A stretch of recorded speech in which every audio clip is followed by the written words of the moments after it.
So guys, pagkatapos ng storm kahapon, ito na yung nangyari. Tingnan nyo naman yung snowmobile. Yan. Nakalubog siya. Tsaka yun pa. Yan. Yan. Dito siya makita. Yan guys. At saka ito mga ka-life. Tingnan nyo din tong sasakyan. Yan. Nakalubog na. Okay, bye! So, yan din. Nakalubog. Yan.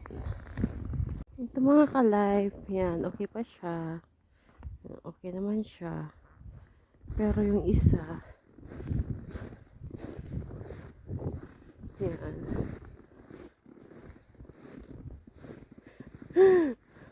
Muntik na siyang hindi makita. Yan. Siguradong mahirapan talaga to siya sa pagkuha. Yan. Nakalubog din pati mga bike. Yan.